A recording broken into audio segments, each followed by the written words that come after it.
Hello everyone, welcome to my page Mukta's daily life. চলে আসলাম নতুন একটি রান্নাবাড়া ও খাওয়া দাওয়ার ব্লগ নিয়ে। তো আব্বু একটা মোরগ এনেছিল, সেই মোরগটা আজকে সন্ধ্যায় রান্না করা হবে আর চিতই পিঠা বানানো হবে। শীতের রাতে এরকম মাংস পিঠা হলে তো একদমই জমে যায়।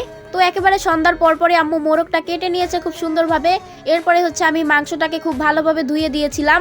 আজকে মাংসটা হচ্ছে মেখে রান্না করবে। তো প্রথমেই হলুদের গুঁড়া, মরিচের গুঁড়া, গরম মশলার গুঁড়া, রসুন বাটা, আদা বাটা, পেঁয়াজ বাটা, লবণ, এরপরে হচ্ছে সয়াবিন তেল দিয়ে মাংসটাকে খুব ভালোভাবে মেখে নিয়েছে। যে কোনো মাংস কিন্তু এরকম ভাবে মেখে রান্না করলে খেতে অনেক বেশি টেস্ট হয়।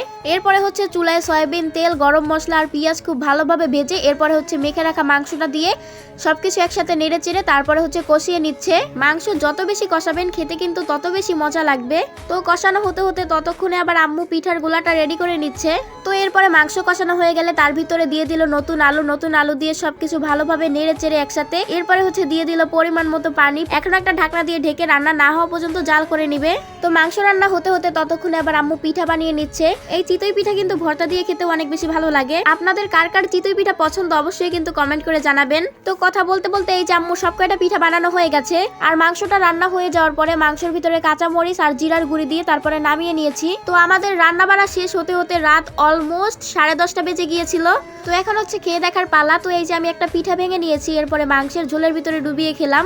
রান্নাটা অনেক বেশি মজা হয়েছে, কি আর বলবো। আমার আম্মুর হাতের রান্নার তো কোনো কথাই নেই। আমার আম্মুর হাতের রান্না বেস্ট রান্না। তো এরপরে পিঠা খাওয়া শেষ করে আমি আবার ভাত নিয়েছিলাম। ভাতের সাথে নিয়েছিলাম টমেটো, কাঁচামরিচ। তো এরপরে হচ্ছে মজা করে ভাত খেয়ে নিলাম। তো এই ছিল আজকের ভিডিওটা কেমন লেগেছে অবশ্যই কমেন্ট করে জানাবা।